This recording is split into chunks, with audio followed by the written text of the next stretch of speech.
What is up, everybody? Welcome back to the Run Your Mouth podcast. Just to do a quick introduction and firstly a studio update just to let everyone know where I'm at. I have a impressive amount of wires all over the place and a lot of expensive equipment I don't yet know how to use. But we're getting there. It's a process, and for some reason you just got fired from like Fox News and know how to plug in cables and work boxes. Hit me up, robsnewsroom@gmail.com.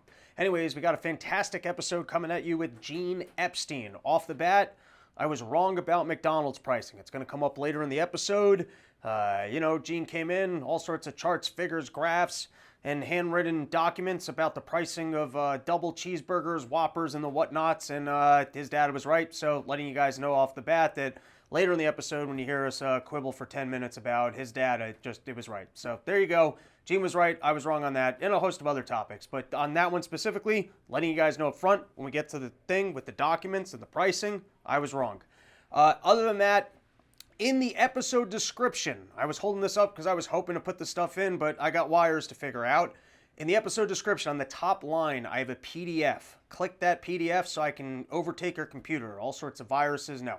You click on that PDF, and we got all the charts and graphs that me and Gene were going through on the episode. I think the visual cues are important, and Gene took the time to put it all together. You got a presentation of important graphs for all you econ nerds out there. So as we're going through it, I would recommend following through that. If you're watching the video, I don't think it's quite picked up. All right, one more announcement. I'm not going to bloat that. You got a 2-hour episode here with econ information. How many boring announcements do you guys need? The camera overheated at 2 points in time, so it goes off if you're watching the video, but all the audio is there, and the video does click back in. Other than that, I hope you guys enjoy the episode. We'll be back tomorrow with the last one, hopefully in front of the bookshelves. Guest on Friday, more episodes coming at you. And look, I got my fancy the thing for the announcements. Now we just got to get all the microphones, fill out the backdrop. That's we're not going to unveil the actual studio until the thing's ready. We got fancy monitors, big things happening. Anyways, enjoy the Gene Epstein episode. Click that link, follow along in the graphs. Know that Gene was right on pricing, and here we go. Like I said, a lot of wires. Welcome to the first podcast of the Run Your Mouth for 2024. I looked down the archive. Gene Epstein has pulled our all-time greatest numbers and realized, let's get 2024 off to a good start, bring in the viewers, launch this thing. Now, I have a lot of financial questions for you. Well, that's good, Rob. As I read the news, I take stock on all the things that I'm confused on. Where should you put your meager savings, Rob? Exactly. All the money I save by not running my heat. That's $300 a month. Should you take it out of your sock and out of your mattress? Exactly. And if you do, who told you I was hiding it there? just a guess, Rob. But I do want to say, of course, that as usual, it's an honor to be interviewed by one of my 3 favorite Jewish podcasters. Thank you, sir. The 3 Jewish greats. Right. The other 2 are, of course, Dave Smith and Glenn Greenwald, in my opinion. The 3 greatest Jews. There are a number of good Gentiles, too, by the way. All right. But you guys are the 3 greatest in that regard. And you have probably lost some of your audience by being courageous enough to be rather critical, a criticism I share, of Israel's recent policy in Gaza. In fact, I will even give you bad news. I know somebody who used to be a great fan of Dave Smith's show, who has abandoned the show because you guys are so outspoken. Right. And of course, Dave is willing to debate anybody on Israel-Gaza, usually does a very good job. I've occasionally said, there was one debate I wrote advice. I said, try to structure it the way I structure the Soul Forum. In other words, this woman talked, Dave talked, and then she interrupted him, and they said, let me finish. I mean, structure it. I give you time. Right. Yeah. And you're talking about the zero hedge debate, and I couldn't agree more. Yeah. It also started off. It didn't have firm resolution. propositions or resolutions, so it was a bit of a mess. Dave and you should refuse to appear on a show right. unless there's an allotment of time. Right. Sometimes it works when there's no allotment. Right. But a good part of the time, as you said, even what you would, the disagreement was rather ill-defined. But the interruption and the lack of structure really got a little bit ridiculous. So that's just a comment. As someone who runs the SO Forum, which is a good segue for me to say that, as my anti-inflation measure, I have gotten, our SO Forum has raised more money from our fundraising than we anticipated, from one donor in particular who gave us a real pile of money. Nice. And for that reason, we have instituted our own Anti-Inflation Reduction Act. Okay. 20% off our usual prices for the entire calendar. I thought you were going to say you're spending money on windmills that don't work. Because if you want to follow Biden's lead on how to reduce inflation, you spend money on products that don't work. That's right. But you take the money out of circulation by doing so on materials that don't even work, so it might actually reduce inflation. Now that's one of your good economic. What? I'm just kidding. Okay. Well, okay. Now I gotta follow. I mean, maybe there's something to that. Obviously, we have an Inflation Reduction Act that will work. Its effect on the consumer price index is not going to be enormous, even though I think that, of course. So because the donor, you're not raising prices. That's what you're saying. What? Rob, you didn't even listen to what I said. You said 20% off. 20% lower for the entire year for every one of our debates this year, all year. 20% lower, Rob. There you go. That's true. That is true. True inflation reduction. That's true. Well, that's even that is crazy. Right. Because inflation means an increase. You had deflation. Precisely. Price deflation. That's what we're doing. Our Price Deflation Act. People like you might be the metric by which they print more money because they look prices are actually going down. That's right. We've got to keep this quiet. Exactly. But hopefully this will leave other people with more money to buy that other shit they like to buy. We like to think civil debates really belong in the Consumer Price Index. And apart from that, right now, if you go into thesoforum.org, thesoforum.org, you will see all our first 4 debates for this year. Right. And the big draw is that one of the debates will feature none other than Tom Woods. Oh, awesome. Coming out of retirement from debating. Right. I've teased him for years, called him the Bobby Fischer of debating because he beat Michael Malice years ago and then he refused to debate again. Okay. You may be too young to know what I mean by the Bobby Fischer of debating. I won't belabor that. He beat Boris Spassky, became the champ, and then he never played chess again. So, but I induced Tom to come back. And so if you go into thesoforum.org, you can buy a ticket to a debate participated in by Tom Woods, and all of my debates are, of course, 1 versus 1. I don't do debates in teams. Right. So that's my little pitch, and now I guess we should launch into. So what I love about this is I realized that I have topics that I talk about considerably more on Run Your Mouth than Part of the Problem, and I feel that I can be a little bit gullible to the bear stories when it comes to our economy and the collapse stories, and that it's just from my lack of understanding. So I was like, why not compile my list of things I'm looking at that make me think. Okay, Rob, that's good. But didn't you say that I could lead off a little bit? Rob? No, that's what I was about to go. But then what I just thought was so funny was that you, on a recent Part of the Problem, we were...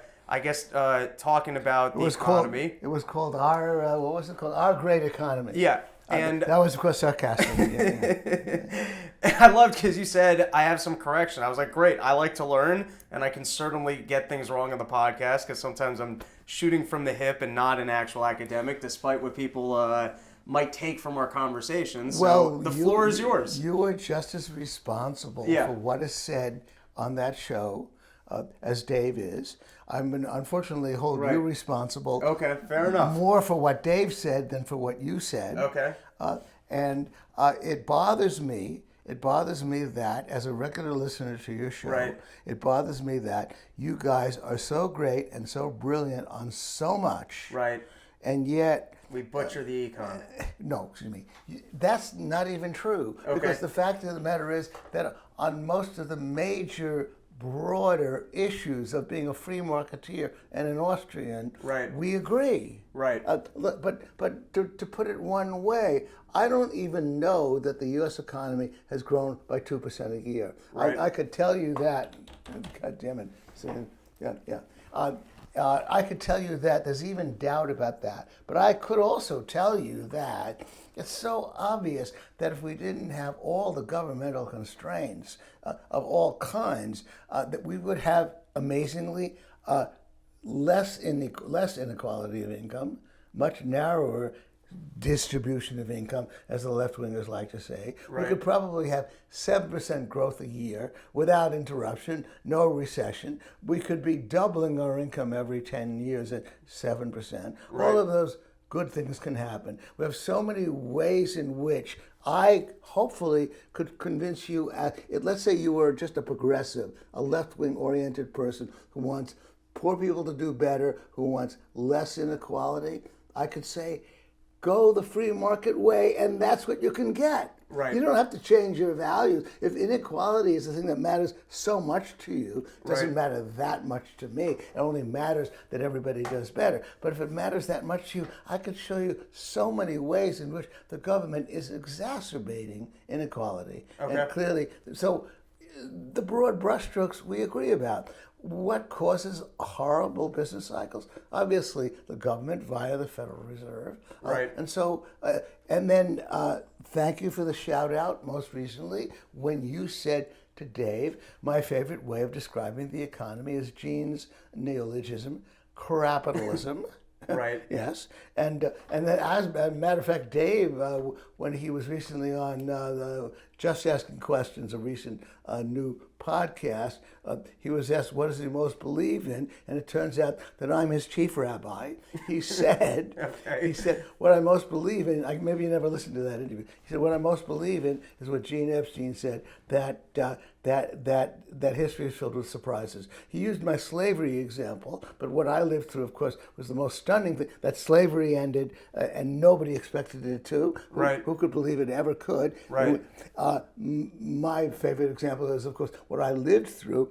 In 1986, if I'd told you the Berlin Wall is going to fall in 36 months, the Right. Soviet Union is going to dissolve in 5 years, Right. we all would have thought I'm crazy. Right. That was the most stunning thing, and of course, tragically, we screwed that one up. Right. But that's another matter. But what I'm saying, so Dave said that, and I put it best.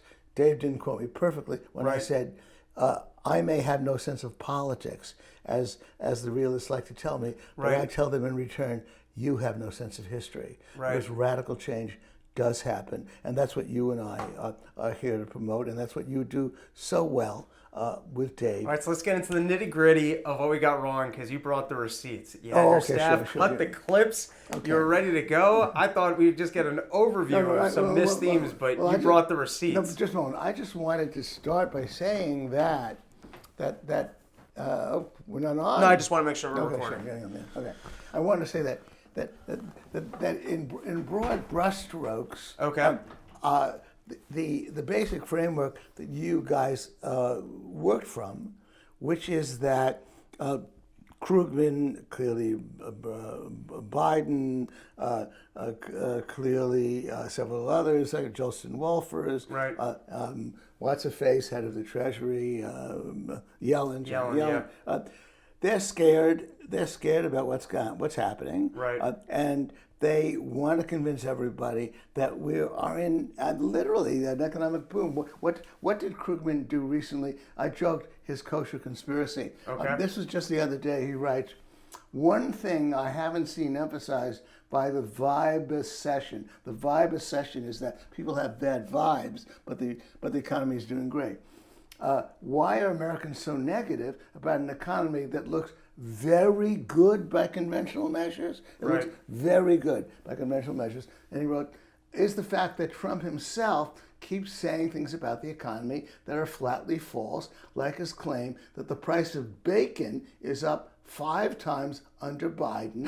That's so laughable. It's actually up 18%. So Right. that's a more subtle glitch on the way you guys were joking about it, as though people don't know what's left after they spend money. Right. Now, why did I call it kosher? Because no doubt the Orthodox Jews in the audience who don't buy bacon, Right. they said, well, if he says it's up, fine. All I'm saying is that people who buy bacon 5 times higher, they would begin to notice it. Right. So it's just funny. As I wrote, Krugman is probably one of those rich guys who never even looks at his grocery bill. He doesn't realize that if bacon began to get that expensive, people would begin 5 times higher. Right. They would begin to notice it. So the ways in which he's insulated from the world were just indicated in that recent comment of his. So my broad brushstroke is the following. Here's the following. We are the blind man groping the elephant.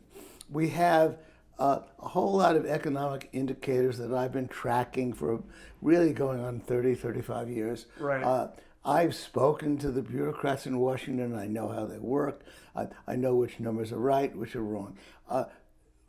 We have a situation in which the best you can argue from the somewhat ambiguous numbers is that perhaps things are a little bit better or a little bit worse than they used to be pre-lockdown, than they used to be in early 2020 and 2019.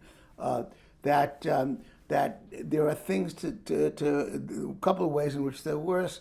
On balance, are people earning more? Well, probably most people are earning a little bit more, certainly insignificantly more, but we do not have a situation in which the middle class disappeared, as Dave seemed to imply, or we do not have a situation in which things are really terrible. We have a situation in which we're more or less treading water. We're not far below the highs that were reached in 2019 and 2020. So that means then that so much of what Dave said and a few of the things that you said were really mistaken. It's not a great economy. Right. It's not even a good economy. It's But I guess I do have one question passable. for you. Yes. So the comparison that you're making Yeah. is current to 2019. Well, yeah. Okay, now I guess 2019 were the highs. right. I look at, and I don't have a perfect snapshot on 2019 versus today, but I just look at the economy since basically 2008 and the Fed money that we've been pouring into it on top of all of the debt that we've taken on. So you look at that and go, it's all serviceable, it's not a big issue. Excuse me. It is a big issue. Right. Oh, no, just a moment. Let me elaborate just a little bit. Unfortunately, I want to digress in one sense. I want to quote. Can I say it a little bit differently? I'm sorry. How is the average Slav Yeah. doing? What I'm trying to look at is that Dave said the middle class has disappeared, and all I'm really saying is that Dave, if there never was a middle class, then there is no middle. But the fact of the matter is that when we measure middle class and medians and all the numbers that he cited, we don't look at. I'm going to show you some of those numbers. Some of those numbers. But what we try to do is grope the elephant, the blind man groping the elephant, and we look at all of the numbers that are available that give us a snapshot of how the middle income people are doing, how most people are doing. And that requires some knowledge about wages, as well as some knowledge about unemployment, as well as some knowledge about prices. That's all. So that's different. Right. But if you now want to talk about where we are likely headed, that's something that we can get to shortly. I would say that the general sentiment is that we have an unhealthy economy. When I say by unhealthy, I'm referring specifically to government debt and government spending, and particularly government, in my opinion, fabrications of the financial markets to make it seem more stable than it is. And we can get into some fabrications. Okay, we can get into some specifics, but I think that's that. But so to me, you don't care how most people are doing. Just a moment. Okay, just a moment. Okay. I want to get into that, but Yeah. bear with me a moment. I want to quote. I just want to digress in one sense and quote something that Dave says that he's repeated more than once. Okay. I want to play that recording. It should be. But by the way, specifically when he said there is no middle class, it's funny because that day I actually off. You had a great debate with I'm so bad with names with Milton Friedman's son, David Friedman. David Loved the debate you did up at. It was fascinating. Thank you. Yeah. And I was like, oh, I got it. And I really like the way David Friedman thinks and frames things.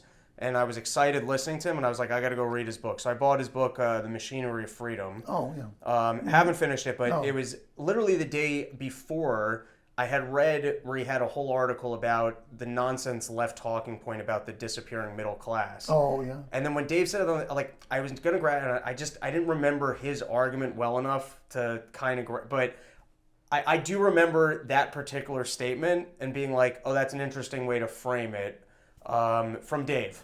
But anyways, I hand it back to you.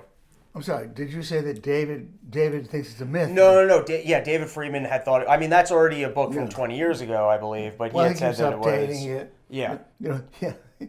I had some funny encounters with David. I mean, here's just a slightly funny. There's a new book out, 51 essays on how you became a libertarian. Right. What were your influences? I contributed one of the essays. Right. Mommy was a commie. I started out that way. Right. It's my odyssey. Most of the essays mention one's parents. They often are influences to some degree or another. Right. One of the few essays that makes no mention of the parents is David Friedman's essay. Interesting. Yeah. I think that's slightly autistic. But anyway, that aside. Wow. But again, he's brilliant. Yeah. He's still brilliant, for sure. I gather you were mostly on my side about that. No, really? Not so much in the debate. I would say what motivates me more for the ideas of liberty are that they work better more than they're morally justified. Now, I wouldn't argue against people being excited. I'm talking from a more emotional standpoint. What grabbed me to this philosophy is that it works better. And if someone were to put forward a centralized government authority that worked better, I wouldn't go, well, it's morally wrong. Oh, wow. It's just that to me it doesn't work. Fantastic. But that's fascinating. It's not something like that I would even care to debate. I'm more talking from an emotional standpoint than I'm talking about from like an intellectual one. Okay, I regard that as intellectual. Okay, just let me play this for Dave because this is something that he keeps repeating. So, okay. So there we go. Yeah. We're doing Dave dirty here. Pulling clips. What? Talking from the hip on the podcast and... Government employment numbers to say we're under 4% unemployment or something like that. Well, here's the thing about that, right? Employment, number one, I know I've mentioned this before, but it's worth repeating. There's two major problems with the way the government tracks unemployment. Number one, they only count you if you're actively looking for work. So if you just drop out of the workforce, you don't get counted in that number. And so that's who... If you wanted to get an honest gauge of how many people are just unemployed, the people who have dropped out of the workforce altogether would be like the biggest indicator, right? So they just conveniently take that and cut it out. So you don't factor that in at all. Okay. Now, Dave said that only because he is unaware of what the Bureau of Labor Statistics actually does. Okay. Now, let me show you first. That this is the conventional unemployment rate. Right. And that indeed consists of people who say, from this sample that's done every month, that they have a job, or they say they don't have a job. Then the question becomes... Part-time? What? Doesn't that also negate part-time? No. If you have a part-time job, you have a job. Right, but that to me is another distortion of the metric. Excuse me? Okay, I can't get... Okay, yeah, I'm sorry. I'm sorry. Just a moment. You are now saying that this... I'm sorry. The people who have a job include part-timers? No, I'm asking you. Yes, of course. Yeah, so to me that's another flaw in the metric because let's say, for example, I'm a trained professor, and I take a part-time job on the weekends cleaning a building because I can't get a job as a professor. You're going to count me as employed? What? You have... Okay. Or I'm a mechanic, okay. and I'm a trained mechanic. Do you know? And Okay, instead of working 40 hours a week, I'm working 5 hours a week doing something else. You're anticipating Yes. something else I was going to get into, which is that Peter Schiff, Right. who I don't mind insulting because he's a multimillionaire anyway, Yeah. and he speaks contemptuously of having to learn any Spanish at all living Right. in Puerto Rico, pulled numbers out of his ass, Right. and he said, yeah, oh, you think the economy is doing well? The only reason is that people have multiple jobs. It's all part-timers and multiple job people. Right. So the Bureau of Labor Statistics tracks every month Right. what kind of job do you have. Is it full-time or is it part-time? What is full-time? 35 hours a week or more. Look, can I ask you We a have different numbers question? on that. So we know. would you look- But that's a different number. Would you take this as a valuable metric, the same as like the consumer price index? To me, is not a great index because it leaves out energy, and hasn't it also dropped other items out? Rob, you're outdoing me for ignorance. Rob, you're now Yes. just flooring me.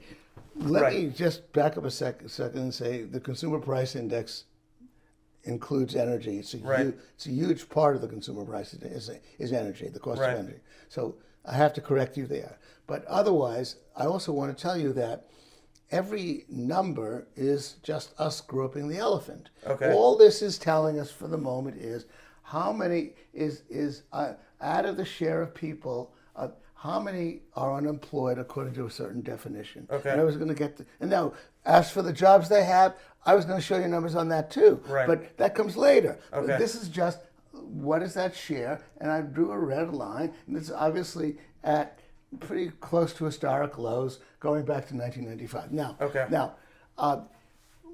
how do we know that you're unemployed? Well, you don't have a job? Okay, next question is, do you want a job? Yes. Did you look for a job over the last 4 weeks? Right. Yes. What did you do to look for a job? Now, I've read the handbook. Mm-hmm.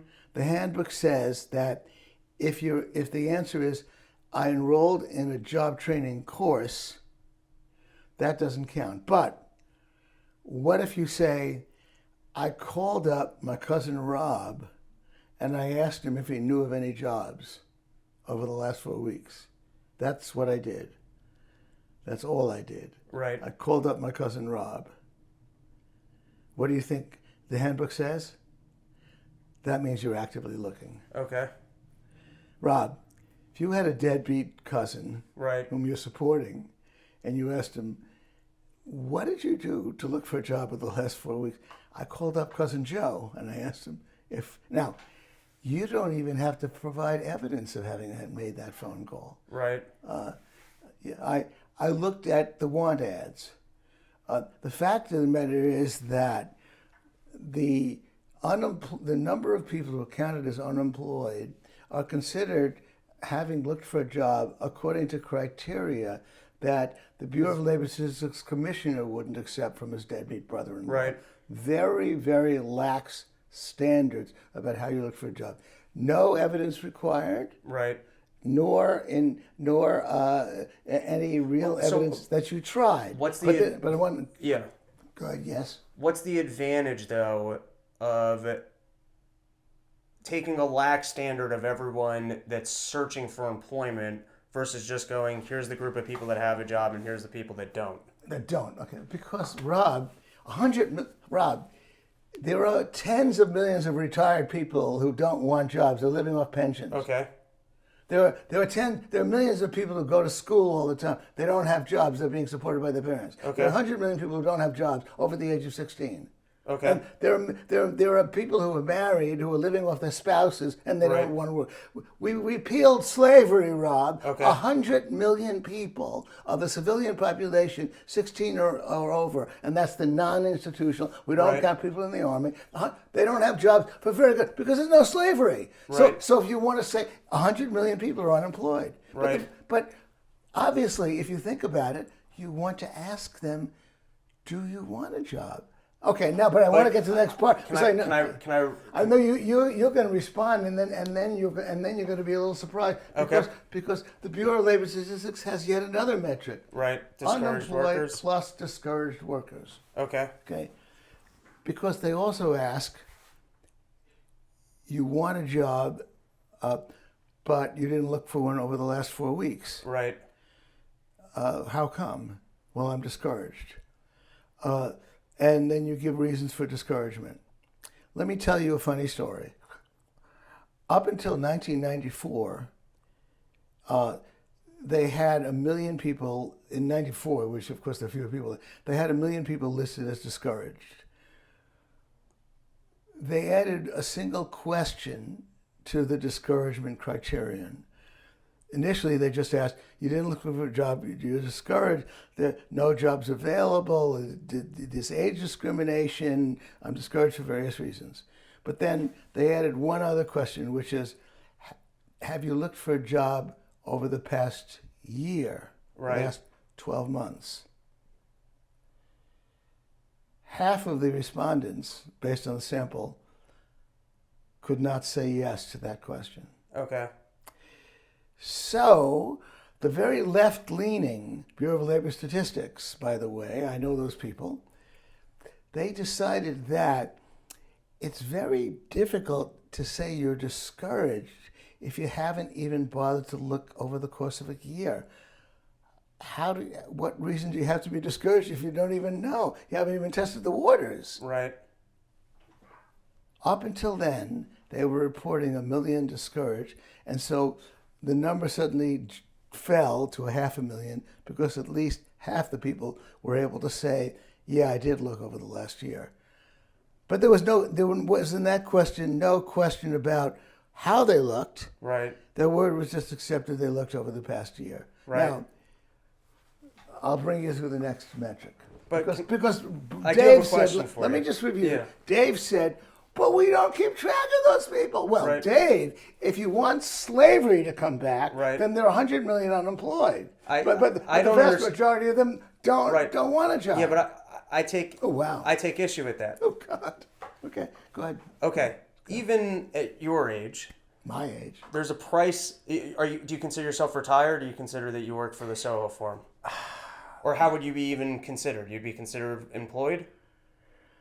I am employed part-time. If I were part of the sample, I would be employed part-time. So you're considered employed. Part-time. All right, let's imagine that the Soho firm didn't exist and you were entirely retired. All right, if you can imagine Gene sitting poolside enjoying himself. Most 79-year-olds are entirely retired. Right. Now, for most of them that are absent of, and some will have health issues and some will have dementia, right? There's some 79-year-olds that are probably incapable of working, and then there's some that have saved enough over their life that they've realized it is no longer worth it for me to engage in labor. Look, the vast majority Just hear of me out here. 79-year-olds that don't have jobs. Just hear me out here. Yes. There's probably a price tag at which, at a higher income, a guy who is going to retire at 65 will go, I'll stick around for 66. Or there's a price tag at which a job for a 17-year-old might go, oh, I don't really want to go to college. I'd rather work construction because construction will pay me this. A person deciding to work or not to work will be relative to, just hear me out, let me finish the point, relative to what they can earn from working. Same as a lady who's decided, I don't want to work. She might decide, I'd rather raise the kids. And my husband earns enough. but for a certain amount of money, she might go, oh, I'd actually rather be out earning money. Let me just finish my point. I better play again what Dave said. No, but let me just finish my point. To me. Do you, If you were to have- do you agree with me that you are no Yes. longer defending what Dave said? What Dave No, you said. haven't let me finish my point. I am defending what he said. Oh my God. If Okay. you were to have an absolute metric of just employment versus unemployed, so firstly, you could come to the same comparative point of going, in a typical year, let's just say 100 million people choose not to work. You'd have a baseline. And then, in a particularly healthy economy where wages were way up, you'd be able to go, oh, more people have an opportunity to work, or even more people are That's incentivized exactly- to work. But that's exactly what does happen. But look. No, again, but what I'm saying is, wouldn't the more sensible metric still be employed versus unemployed? It doesn't matter how many people choose not to work. You were saying, well, Dave, 100 million people, what are they, slaves? Well, they're still choosing either to work or not to work. It's just a metric of their choice. Yes. So the better figure to me, if I wanted to get an establishment of the economy and whether or not people have the ability to work or not to work, would be how many people are employed versus how many people are unemployed. Now, as to why you're choosing to be unemployed, which could be, hey, I'm raising kids here, or if you had that over a long enough time period, you could just easily deduct, well, this is, and you could even just do the math. I know that there's this many people in the retirement category. I'm not understanding why this makes for a better metric off of the backs of the people that are choosing not to work. Okay, just a moment. You do understand that Dave said, let me just play. That it doesn't count people that chose that they don't want jobs. Who dropped out of the labor force. He Right. didn't. You seem to be introducing a point that that every person has his price, and if No, Dave's just saying it would make for a cleaner metric to. Dave's saying that there's a flaw in this, and that if people gave up from being able to find a job, we don't count them as unemployed. That's a misleading figure because in a very bad economy, you could have a large group of people that have given up on finding jobs. Exactly. Now you're saying that it's well, actually they have a very Excuse me. Yes, we did. Now, by the way, so let me digress then and say, let's Right. go back to the unemployment. Now, I happen to believe that when we had this kind of unemployment rate or this kind of unemployment rate, but when we're down to here, did we ever have any economic growth? In the year, I would maintain in the late 1990s, Yes. I think we had a booming economy. And we Okay. had, of course, exactly what you would have expected, a declining unemployment rate. Right. That's what we got. You all, oops, sorry. You're saying that the employment actually tracks better, our current metric. Excuse me. Yes. You see those gray areas, those are recessions. Okay. In recession, we have a soaring unemployment rate. Similarly, and then when the expansion begins, the unemployment rate declines. Right. So that's why it's indicative. Then discouraged workers, we have a big. Can I ask you a different question? We have a big rise in discouragement. So all I'm saying is that Dave said Right. but we also measure. If I may finish, we also measure another measure that the Bureau of Labor Statistics throws in, which is called the marginally attached. The marginally attached includes discouraged. Okay. But the point is that we have to find out what people's motivations are. But if you're going to tell me that we should ask the question, well, every person has a price. You're not looking for a job, but that might be because you don't like the salaries that are being offered, and therefore you prefer to earn nothing. But let's say that the salary being offered were, triple or quadruple. Right. That's kind of dumb, Rob, because when you ask people Okay. people hypotheticals like that, Yeah. they'll make up any bullshit. Right. What would you do if you had a No, million? So that's the reason why. I think you're twisting what I'm saying. Okay, so all I'm trying to emphasize with you, Rob, for the moment at least, is that every one of these numbers Right. rises and falls with expansions and with recessions. So that, Right. and that's what you would logically find. And I only want to add that when Dave said we don't keep track of people who are not in the who Right. have not been looking, simply not true. Right. I'm walking you through the measures. They have several categories. The next category is marginally attached. The marginally attached include discouraged, Right. but marginally attached also include people who say that because of particular circumstances, they're looking for a job. Then on top of that, we have what's called U6, which includes all of the people who are marginally attached, Right. unemployed, and part-time for economic reasons. Okay, so just Look, to they would button like, up your may I argument, finish? because I get it. They would like a full-time job, Right. but they are part-timers. And I'm only trying to tell you one thing, which is that the standards that are used are so lax. Right. And all of these, by the way, all of these trends track the unemployment rate. Right. I believe, but I don't necessarily have to insist on that point, that the number of unemployed is exaggerated. Okay, but go ahead. So to go to the first slide. Yeah. So if I understand you correctly, Yeah. essentially what you're saying is if someone wanted to say Biden has a good economy, and you could just hear me out here. Biden has a good economy, and proof is we have low unemployment. Absolutely not. Rob, I'm trying to tell you that. I'm trying to tell you that. Let me just finish what I'm saying, because I think you'll agree with me. I haven't agreed with you so far, but go ahead. I think you're going to agree with me. So if I'm looking at this chart, in healthy economies, this chart has been significant, has been consistent, that you'll see higher unemployment during recessions and lower unemployment. Well, I guess you didn't say lower unemployment during good economies. You just said that you would see higher unemployment during recessions. And so there's no current recession. No, I did say, and then of course obviously. Right. And so you're saying that therefore this is a valid metric for tracking employment because unemployment, because we do see that this metric tracks higher unemployment during recessions. And we also see, Rob, that we keep that, contrary to what Dave seems to think, and he says he keeps repeating, we do add discouraged workers. We do add marginally attached. Marginally attached includes people who aren't discouraged, but they are. But Rob, I'm not sure where you're headed with. This is not proof that we have a good economy. It is not proof of that. Okay. The reason it's not proof of that is because it's insufficient to prove that. Okay. And by the way, I don't think we have a good economy. Right. Anyway, what I said in terms of my framework is that we are treading water. Right. Treading water means, in my view, as I would define it, that for most people, the economy was better than ever in 2019. Most people, not everybody. Most people. And then we had the lockdowns, we had the disasters, and we are now back barely to where we were in 2019. Can I ask you a different I question don't off these call charts? that good. I don't call that anything to write home about, and I understand why people feel. So that's not good. So I have a question for you. Yeah. And then I think you might appreciate my defense of Dave, or you might reject it. Okay. So based off of these, and you're saying that there is a mostly loose criteria to still consider someone unemployed versus not searching for work. Loose.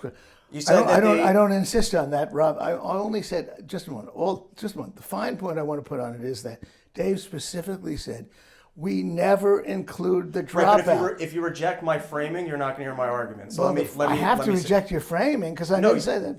You did say that they are, let's go loose and liberal about trying to include you in the unemployed category versus saying that you're. But that's not key to my argument. That's not key to the fact. But you're not letting me make my secondary point. It might actually lead somewhere. Sorry. Okay, so then how good are they even on enforcing their own definitions to keep this consistent for one good pattern? Well, that's my point. My point is that the bias goes in the direction in all cases of being lax. But do you know over every time period? I try to the questions are always the same. Yeah, but how do you know that they? I'm saying if they're already going loose on it, and like lax standards. But how do you know that they're not trying to rig then the results by who they're polling? I don't know how they actually accumulate the data. Okay. Well, it's good you're asking that question. Right. But look, all I'm trying to say, Rob, is that if you put all of these lines on the same graph, you'd find the pattern discouraged, you'd find marginally attached, you'd find they all basically fluctuate in the same way, except one is higher than the other. Right. Again, I only want to put. So let me just defend this point then. Rob, I want to put a fine point on one point. Right. Dave specifically said we only count those people who are actively looking. That is specifically untrue. There are three other measures published that count discouraged and that count marginally attached. We can replay it, but let me just say, to me, what he's saying is part of what the administration is pointing to say that we have a better economy is that there's low unemployment, and he's saying he doesn't think that the employment measure is a good measure because it doesn't include people that aren't looking. Then take the now you say but Rob, again. But to me, the fact that we've had to argue for a half hour, and I'm reasonably intelligent. No, but hear me out. You're skeptical. This is a decent. To me, this is a decent metric. I'm reasonably intelligent. You're brilliant, Rob. I wouldn't say I'm brilliant. If something takes me a half hour to kind of grasp, I don't think it's a great metric. Oh, Rob, that's a terrible standard. Rob, when people are initially very skeptical, brilliant people such as yourself, right? When I am very skeptical of a viewpoint, And when it surprises me, I ask a lot of different questions about it. I have to turn it over. And Do you think this is a good measure of the economy? Excuse me. It's a very inadequate measure of the economy, Rob. As you seem to be setting up the same straw man when I keep repeating only So then that. that's essentially Dave's point, is Excuse that me. he thinks that it's a bad measure, and he thinks it's a bad measure for a different reason, Rob, which is you're that... skeptical. Yeah. Rob. Okay, fine. Your skepticism is running away with you. But that's what happens. Right. Again, it should... And of course, it should bear repeating that the employment numbers are also cooked. Government employment numbers to say, we're under 4% unemployment or something like that. Is that recording? I just got to restart it. We probably went to time. Employment, number one, I know I've mentioned this before, but it's worth repeating.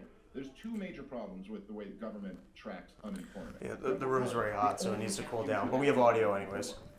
So if you what? out of the workforce, you No. don't get counted. Oh. It's very hot. Yeah, it gets a little hot for the camera. If you wanted to get an honest gauge of how many people are just unemployed, the people who have dropped out of the workforce altogether would be like the biggest indicator, right? So they just. So you're saying that it's inaccurate because those are technically tracked. Discouraged, marginally attached, unemployed. Okay, fair enough. That's all. That's all. Now, the only point is that there's no question that the abundance of jobs. There's another metric which I was going to show you. Job openings as a percentage of total unemployed. Right. They started. The job openings percentage of unemployed used to be about 16-80%. The camera's no longer working, Rob? No, the room is hot and that will overheat, so we just got to let it cool down. But we have audio, so Okay. I'll put the slide over the audio for what we have the gaps in. Okay. All I'm trying to say. I agree with you. Took me a is minute that- and I was feisty, but I get it. Okay. All right. Again, I want to say that Yeah. when you're skeptical, you ask questions. When you're skeptical, you want to turn it over. When you're skeptical, you want to think about it in different ways. Right. So that's what I attribute many questions to. Right. You're still brilliant. Right. I think the theme here is that things are unhealthy and the Biden administration is pointing to particular metrics to go, no, things are really good, and us going, hey, we don't think it's that good. Well, now, again, do you realize, Rob, that Yeah. everything you've just said, I began by saying I completely agree with you? That good? What I said, Right. Rob, was that we are probably doing no better Right. than we did in 2019, Right. 4 years ago. But you're saying, Now, Dave- that's good? Dave- That's a boom? What did Crazy Krugman say? That it's doing very good? And he's blaming Right. Trump for fooling people about the bacon price? Right. I mean, that's crazy. That looks very good, but no, it does not look very good by conventional measures. I said that we are doing okay in relation to 2019, and Right.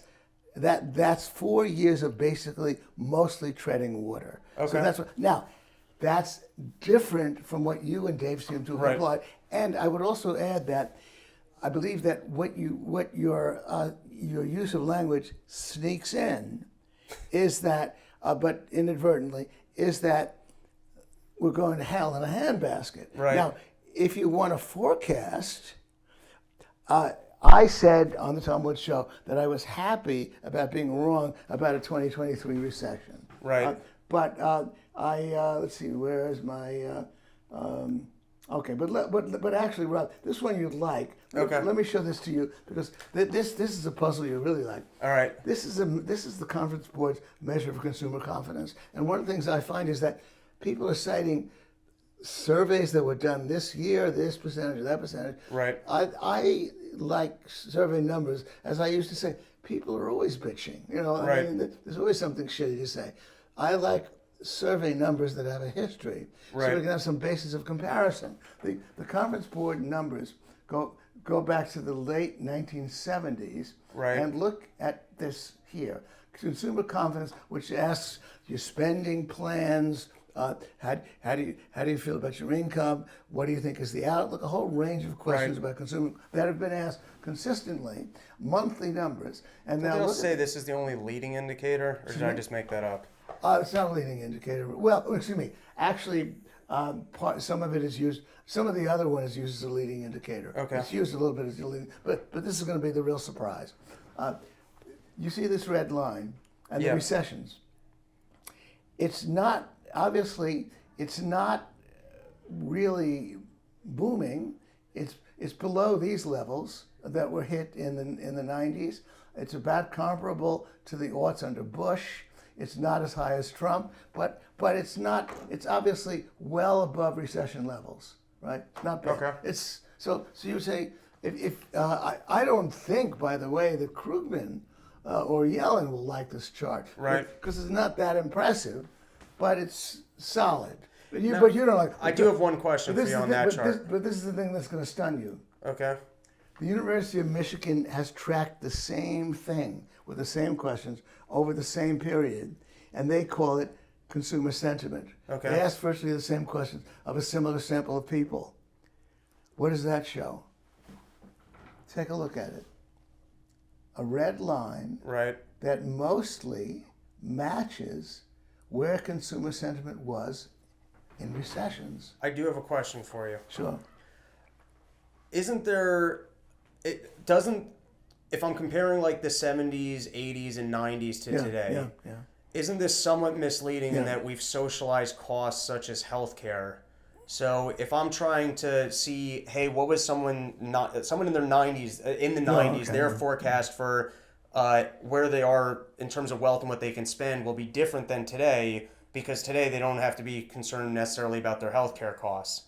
And there's other costs that we might have taken off of people's plates that, to me, like the time scale horizon for that metric just might now almost be mute. I'll tell you something funny. Do you know that healthcare costs have so soared that people's out-of-pocket costs are it's interesting. Just small. You are, with your usual insight, Rob, Yeah. what you're really doing is you're underscoring my point that we are blind men groping the elephant. Right. But I want to show you one thing, which is the most significant part of this, which is where the heck is it? Yeah, what the heck? Oh no, yeah. Oh no, here it is. Yeah, okay. I showed you the two indexes separately. Okay. Now I put them on the same graph, and what the Haver Analytics does for me is they force the closest correlation they can get. Okay. And this is the funny part. If you look at the fluctuations, the two have tracked each other pretty closely until the middle of 2021. Right. We now have something I've asked for an opinion about. And in a way, I think you might even say this is almost the most significant chart we're looking at. It's asking people how they feel, what their outlook is. Right. And amazingly, the University of Michigan, which actually a part of that does go into leading indicators, is in recession territory. And the Conference Board, similar questions, similar sample of people, is in growth territory. And you notice again, this is the largest disparity we've ever seen. They've tracked each other. Right. So in a way, I split the difference. I'm only trying to say that to me, to my mind, is almost the most significant chart that says that here you can, and this is the problem with numbers, almost gone beyond what you've just said, Rob. Right. Here you're surveying people with similar questions. You're drawing a representative sample, and yet two respectable, venerable institutions are coming up with radically different findings. Right. Something is going on. Now, I'm forced to say, again, as the blind man groping the elephant, and when I look at all the other numbers, I find that the truth lies somewhere in the middle. We ain't doing that great. Right. But things are not going to hell. Right. I was expecting a recession in 2023, and I can show you why. Right. But I was pleasantly surprised it didn't happen. We're treading water. So that's the main thing. I'm curious to know why and why you think we dodged it. Oh, well, I why we dodged it, by the way, is a question I'm going to have to duck. Okay. The reason I don't know. I mean, I can conjecture. Right. But Rob, I'm trying to give you hard science. My whole career is conjecture. I think, It's a safe place for I think conjecture. no, but Rob, I Yeah. tell you, I want to show you one other thing because I think you'll be interested in this. Okay. In other words, when I look for reasons to think that things are shitty, Yeah. again, we're groping the elephant. Housing Affordability Index of the National Association of Realtors. Again, I like numbers that have a history. Okay. Because then I can get some sense of where we are Right. in relation. And so, look at this. This is actually only through October. It's probably gotten a little bit better, but the affordability of buying a house is now at 38-year lows. See that red line? Right. Now that of course is a combination of high house prices, but the real kicker has been the huge hike in interest rates that have pushed mortgage interest rates up to above 7%, although they've fallen down a little bit. So I'm just saying, why are people feeling shitty? Right. Well, not everybody wants to buy a house now, or indeed, not everybody, but it's not just people who want to buy their first home. Right. It's also people who are in a home and don't want to move up. People have aspirations. Right. So you bought you have a mortgage. I know people. You got the mortgage at 3 1/3%, and now if you buy and you get another mortgage, it's going to be 7%. Right. So you're locked in. A lot of people are feeling crappy for that reason, and the Housing Affordability Index shows that. And on top of that, what I also did was I took all of the sales of new and existing homes through November, Right. and I showed that what the sales are now comparable to recession levels, the recession of 08, 09. So what I'm saying is that when we start groping the elephant, Right. we find some reason why people are feeling shitty. Now I want to emphasize something else, which is that this is the home ownership rate, the share of households. You might wonder about this one. We're at 66%. The share of households in this country that own their own home is 2/3. Right. Only 1/3 rent, 2/3 own. Right. Now, this line is really the housing bubble that was brought about by Clinton. Right. And then by Bush. And then it collapsed, but then it recovered. It's not, it's where it was before the government started goosing up and giving, and obviously giving Right. mortgages to people who couldn't afford them. So we're not doing terribly. It's still 2/3 who own their own home. Right. But there's a lot of frustration. So I'm only trying to say to you that unfortunately I can't put it in an easy wrapper. I can only say that I can get to some other data. I see reasons to believe that things are not disastrous, but things aren't great. Did I choke off a question you were going to ask, Rob? No. No, I don't think so. No. You're getting bored, Rob, with my... No, not at all. I'm fascinated by the charts. Well, okay, yeah. But then, all right, but then what was my next one? Yeah. Actually, that's right. That's lucky, because this is the reason why I expected a recession. Okay. This is in the leading indicators index.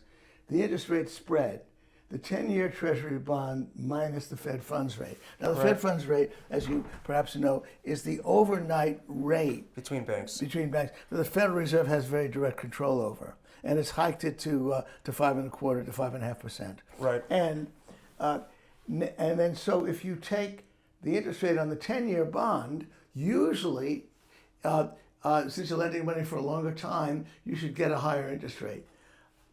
But not always. So if we subtract the Fed funds rate, we find that usually we get a positive result. Usually the interest rate on the Treasury of 10 years is higher.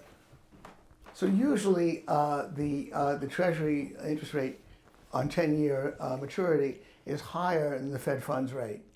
But whenever it goes negative, whenever the Fed funds rate goes higher, we almost always get a recession. Interestingly, this one really does go way back, this particular measure. And we got recessions in the 50s and late in 1960 without it going negative. But in a way, it's like very few false signals.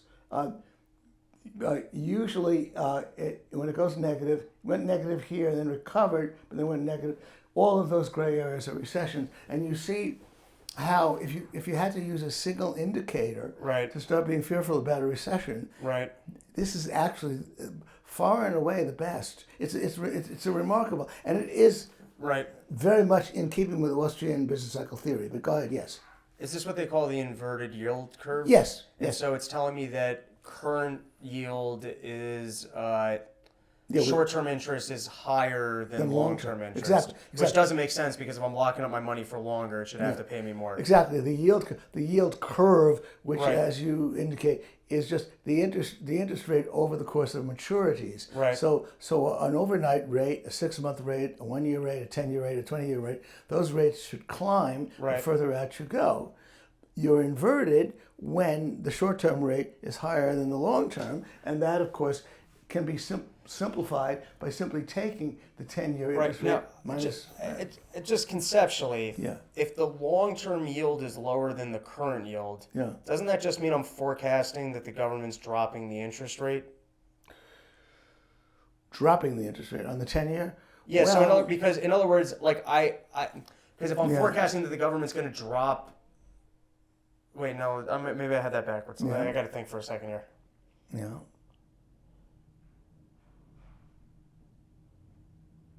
No, because if the interest rate's going down, I'd spend more on the current bond because it's not going to lose value; it's going to go up in value. So, If the interest, well, excuse me. Okay, well, you're struggling with bond math. Right. Number one, if you already bought the 10-year bond, Right. you're sitting pretty because you bought it when it was paying 5%, and then if it goes down Right. to 3%, it appreciates in value. You're still going to get your same coupon, by the way. Right. I know. I mean, we now could get into bondage a bit. Right. And maybe it would take a while to explain. But I am just trying to get back to the simple point, which is that it was 2 years ago when this thing went negative, and so I said that I don't know these days where the malinvestment is. Right. But when the Federal Reserve is hiking the interest rate and making it harder and harder for people to borrow short term, they're putting a squeeze on companies that did malinvest. Right. And so they need money right now, Yeah. which is pushing it up higher. yeah. And then I don't think we can completely explain why the relationship is best. People have less confidence in the future with respect to 10 years. I will say that for an Austrian to completely explain, or for anybody to completely explain why the inverted yield curve is such a good indicator, falls somewhat short. There too, we're groping. Right. Groping, but it looks so. And so this is the first time ever that we Well- had an inverted yield curve without a recession. Well, no. Excuse me. I guess the answer is so far, yeah. In other words, whenever, I guess that's right. The statement can be made is when here we didn't have an inverted yield curve, but that doesn't apply. Whenever we have an inverted yield curve, we will get a recession. This one was a false signal briefly, but then there's this one, then there's this one, that one. Actually, that's strange to me because I think this was the lockdown recession, Right. And I claim that was just the government calling a halt to all economic activity. Right. I said that wasn't really an Austrian business cycle, and yet we did have an inverted yield curve. So the point then is that, as you indicate, timing is the difficult part of it. But you'd say on the basis of this chart that unless you repeal this incredibly compelling history, Right. we're due for a recession. The other strange part, by the way, is that it looks as though the thing has to start receding in order for the recession to start. You see, it goes negative and then it starts to move toward positive territory. So Right. we're sort of beginning to do that. Over here, you asked the question, which is, why did I forecast a recession? I said Right. that, look, we've got so much shit going down. I mean, look, let me get to some of the other crap, which is that because I want to keep establishing my bona fides with you, which is here we go. Yeah, actually, this gets to a quote from you. Okay. I guess let me embarrass you with the quote. Rob, okay. because you're A quote here- for me. you're the guy- Perfect. because the other guy's here, who's here, and so let me see now. Or also Okay. here we go. Yeah. What? It's not working? Oh, here we go. No, it's different. I also love he leads in with we put more money into Americans' pockets, and we've created more jobs, both of which are inflationary. If more people are employed and people have more money, that means they're going to spend more money. Guess what happens when you have more people employed spending more money? Prices go up and you have inflation. Okay. All So you right. said that. Okay. Okay, Rob. I'm curious to find out what I got wrong here. No. Because the money supply went Actually, down. you were quoting Kamala Harris there. Oh, really? It was that bad? I don't think Kamala Harris could say anything that coherent. Rob. Okay. You know that. I'm on board. She would, you know what she would Right. say. She would say, when you have inflation, it's definitely inflationary. Right. Well, anyway, no, all I'm saying, Rob, is number one, just for starters, if you have more jobs, you're going to pounce on. If you have more jobs, you're putting out more output. So if output goes up, to choose an easy abstract example, goes up by 2%, and the money supply goes up by 1%, 2%, more people are working, but they're putting out more output. They're spending more. So you might have more supply, but so more it's not actually It could driving be, up it could be solved prices. by supply. Yeah, but I just want to. Can I just ask? I thought the Fed's whole charter was kind of balancing employment and inflation, Oh, yeah, and yeah. that they kind of work. Those, It's like a seesaw. That I thought. I just in my head it was more employment meant people are making more money. You're gonna push up inflation. it could happen. But it's funny, their whole charter, you almost sound like an ass kisser of like you're kissing the ass of the ruling class as Okay. well. I want to educate you about one. I just want to show you one thing, Ron. All right. Which would be the best thing, which is that, again, here we have money supply, the money stock M2, which is the one that the Chicago boys prefer. It's cash plus checks plus near monies, short-term certificates of deposit, money, not stocks, but money that's reasonably stable, savings accounts, money that you can reasonably well call on in order to pay your bills if you need it pretty quickly. So it's not cash plus checks plus savings accounts plus CDs plus money market funds. Right. So therefore, and the history here again, we like history, is that this is the 24-month percentage change. It's monthly numbers. And as you can see, in the 70s, we had two spikes. And you may recall, you weren't born then, Rob, but you may know that was a period of double-digit inflation, price inflation. And then we had the mother of all spikes most recently. Right.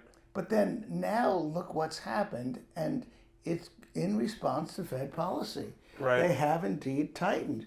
For the very first time, the 24-month trend has now gone negative. Right. Now, some people are worried about that, but now let me give you background on what was happening in the background. This is the chart put out by the Federal Reserve Can Economic. I just ask on the last chart? Sure. Because if you're showing me percentage change, Yeah. isn't it possible that the economy, it's actually more resilient to percentage changes? The issue is more like if you had. I'm trying to think how to best state this. Yeah. If you have so much Fed money in the system, and let's say you turn off the spigot for a period of time, there might still be like a lag in absorption. Yeah. That the fact that you just turned off the spigot doesn't necessarily correlate instantly to. Oh yes. Oh yeah. No. Indeed, there are lags. Right. There are lags. But all I'm doing in a very crude way, Rob, is only to say that we've had two periods of double-digit price inflation in this period from 1970 to the present. Two Right. periods, and not at all coincidentally, we had Massive increases in the money supply. two spikes in M2 Right. during that period, and this massive spike here. But the relationship, is usually with a lag. But we know just without even having to think about it. Well, you mean did it happen 3 months later, or did we can get into the subtleties of it? Right. We do know the price inflation started around here. And continued, and because even though it was this percentage was declining, because it gets back to I liked the way you and Dave put it. He was quoting somebody else. If you've gained 20 pounds 1 year, and then your gain is slowed to 10 pounds, Right, you're at 30. then of course, according to Janet Yellen, and Joe Biden, you're thinner. Right. Yeah, because you've slowed the weight gain. Yeah, but the point is, now this has slowed the increase. However, Right. it did go, and by the way, it's still pretty high, even though it's gone zero. But I just want to give you this other part of the story. That's the motor of price inflation. You're talking about something else when you talk about people buying things and putting pressure on prices for that reason. I'm only saying that the motivator, the real driver is money. And now that we're in negative territory, not too surprising in terms of M2, it's declining. Not too surprising that price inflation is slowing, but I want to mention what was behind it. This is the Federal Reserve economic data on securities. And just to jog my memory here, we're looking at the indicators for why you thought 2023 was going to be recession. Oh, still? no, I guess we're not. No, Okay, no, we're looking at new things now. No, I quoted your dumb remark, Rob. Right, thank you. I that's why I was asking. I get scatterbrained. I was remembering because my dumb remark was that You were sounding like some kind of fiscalist. Right. Like you didn't know about money supply issues. Okay. And you said, well, if more people are working, well, I mean, as I say, the immediate flaw in that is that, well, just for starters, if more people are working and they're producing more goods, there might be more supply. It's not driving up prices. Then it's kind of indeterminate, isn't it, as far Right. as it goes? But I just wanted to point out to you that we know what caused the price inflation, and we know what was behind it. The M2 caused it, but this is figures about the U.S. Here it says U.S. securities held by the Federal Reserve System, and we can see that, and that's the blue line, and then mortgage-backed securities. Look at as of the lockdowns. Look at the absolutely it took off. Yeah. No, I'm just making sure it's still there. And bear in mind that so it went up by $3 trillion, and it amazes me. Nothing should amaze me in this regard, but no, it's corporate greed. It's we don't know what caused the price inflation. It's probably corporate greed. They're making more profits. A couple of simple charts. I had to debate a columnist at the Wall Street Journal who wrote me that money doesn't seem to have much to do with this. I sent him the chart, Right. and he writes me back that this wouldn't fit into an econometric model. I said, I'm not trying to build an econometric model. I'm Right. just trying to show you the indicators are staring you in the face. Right. Because the next indicator is that the Federal Reserve loaded up on the trillions in the debt that the federal government created Right. during the lockdowns. They couldn't sell it to anybody else, so it was bought from printed money. Right. And this is the other funny thing about this chart. This is just the holdings, what they held. It's far short of what they bought. Why? Because bonds are always maturing. Because if you stop buying, if you So slow down- I'm a little lost on this one. Well, So what is this an indicator of? what is okay? Yeah. What was behind the jump in the money supply? What was behind it? The Government buying its own debt? Yes. The Federal Reserve was behind it. Right. And how do we know that? From the Federal Reserve own numbers, it suddenly acquired trillions of dollars more of treasuries. Right. It's out in the open. It's hidden in plain sight. Right. They acquired trillions of dollars more, and when I say acquired, I'm only saying that this chart says what its holdings are, and what I'm saying is that is that it can continue to buy even if this declines because bonds are constantly maturing, Right. constantly disappearing. So in order for its holdings to soar, it had to buy a lot more than this. And now, because of the tightening, the line is beginning to decline. So you mentioned price inflation. You gave us this ignorant fiscalist Kamala Harris-like explanation. Okay. And I only wanted to educate you in what was really going on. And let's see, okay, yeah, all right. And I guess this is the chart, I guess it's going to be most contentious, which Okay. is that this is the consumer price index 12-month percentage change. And this is the index that I actually think is more accurate, the personal consumption expenditures deflator, which is used by the Bureau of Economic Analysis. They don't use the CPI, and that's the personal consumption expenditures deflator price index is what the Bureau of Economic Analysis uses to figure out real consumption or real income. But they both pretty much track each other. I do believe that we spiked, and I do believe that that inflation has slowed. Now, I can get into it.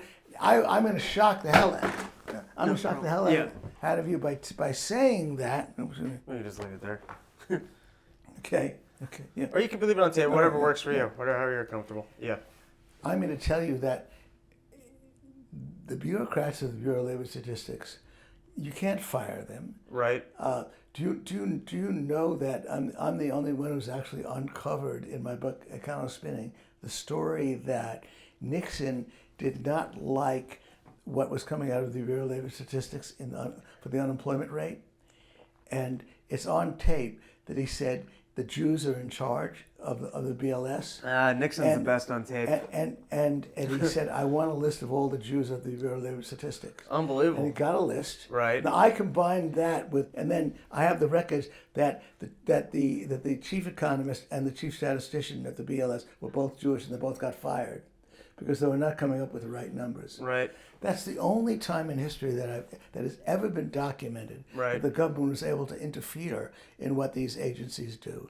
They make mistakes, but they go Right. according to their own bureaucratic rules. And the Bureau of Labor Statistics has had a very left-wing tradition. I know those people. Right. Just read their articles. They tend to be very left-oriented, and they do. And if it ever came out, well.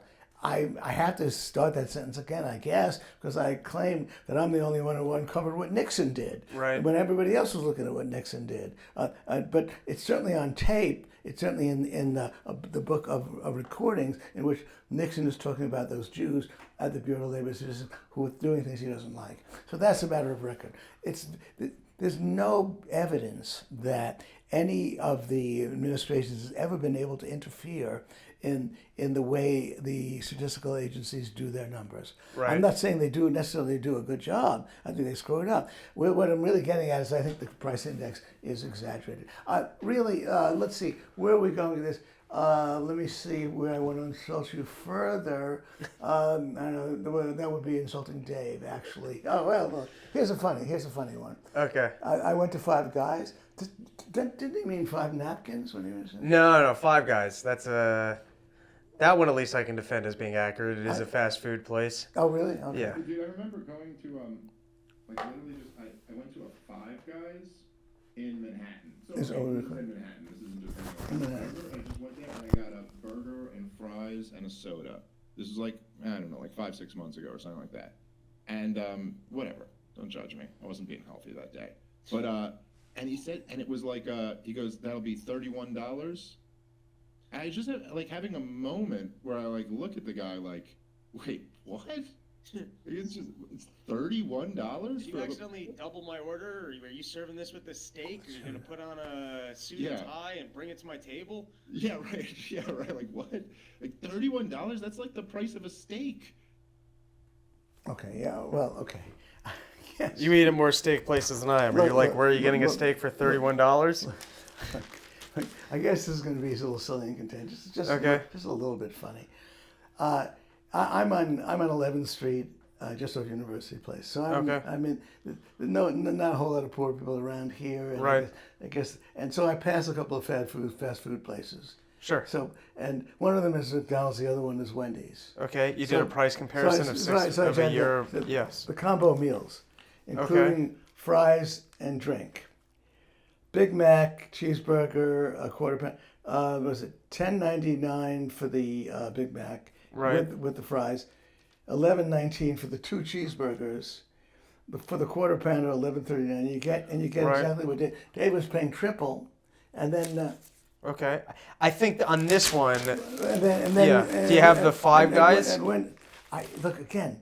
We'll have to look up the Five Guys chart. Excuse me, I'm sure that Dave. I'm not questioning Dave's reportorial skills. Okay, Wendy's. Combos include medium fries and drink. So I got to say, I'm not $12.19. a big fast food eater. Okay, look. I know, fine. I'm not. No. Hear me out on this one.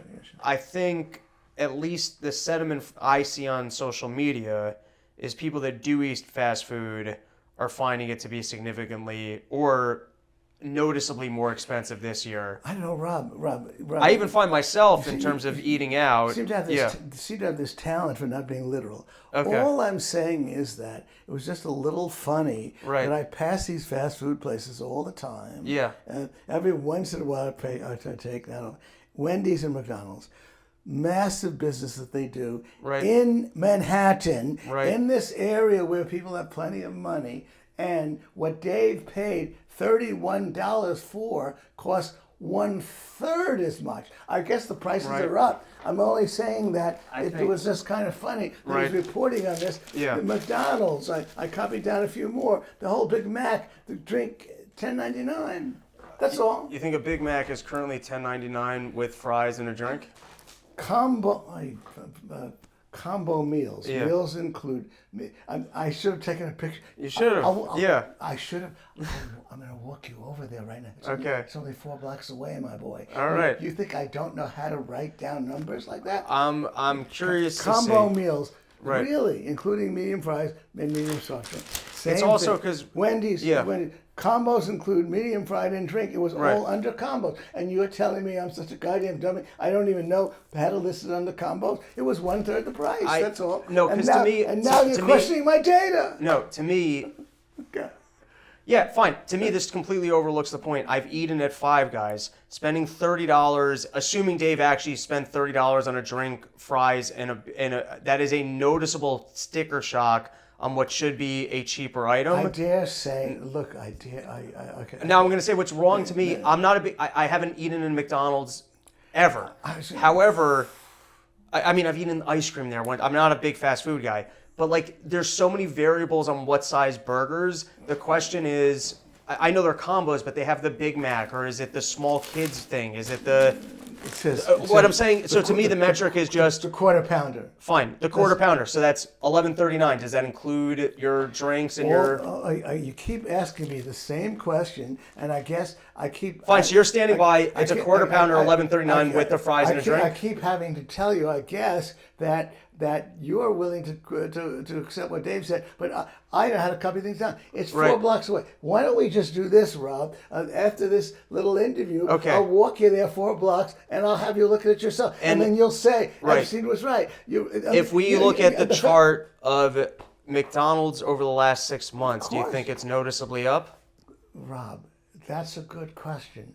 I'm only trying to tell you that I thought it was kind of funny. Maybe I'm taking a pot shot at Dave. Okay. But I thought it was kind of funny that he's paying 3 times more. That I passed these places and all I had to do was look up there. Look. Maybe it was $5. I don't know. It's up, but I'm only saying he's quoting prices that are triple. I just that I would want to advise Dave, number one, as I've said, find out about what the Bureau of Labor Statistics actually does with its reporting of unemployment. Right. Also, if you go to one place and it's costing $31, then you might be a little bit shocked and skeptical and say, well, there's some McDonald's over there. Let me see what they charge. Show a little curiosity. But if your hobby horse is to say that there's no middle class anymore, then you're not going to look it up. I quoted 2, but look, Rob, actually, just down the street, there are other places that charge about $9, $10. So what you're saying, I didn't believe it for that reason, and I just looked it up. That's all. So what you're saying is, your single experience at a Five Guys is anecdotal. What you should be doing... McDonald's does a much bigger business. Just hear me out. Yes. What you should be doing is actually pulling up the charts on fast food increases over the last 6 months or a year to make a more pointed... The increases. He said it's at $31. No, but what I'm saying is I think his point is prices are up enough on some things that it's noticeable. And I think if you were to ask anyone in the country when you're eating in a restaurant right now, do you notice that...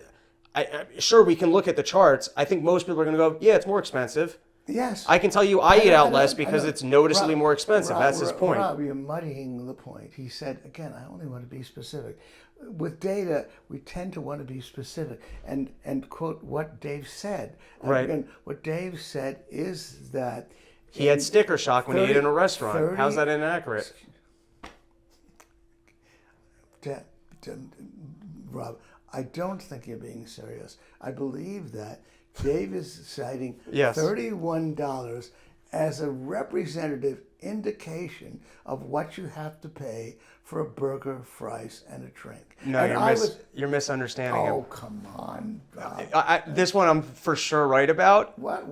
Replay it and I'll explain it. Where was it? Okay. It's that one right there. Yeah.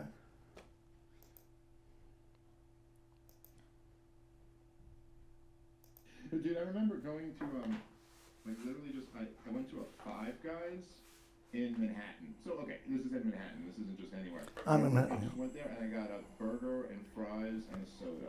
This is like I don't know, like 5-6 months ago or something like that. And whatever, don't judge me. I wasn't being healthy that day. But and he said, and it was like he goes, that'll be $31. And I just had like having a moment where I like looked at the guy like, wait, what? So, Yeah. $31? You accidentally double my order? Or are you serving this with a steak? Are you going to put on a suit and tie and bring it to my table? Yeah, right. Yeah, right. Like what?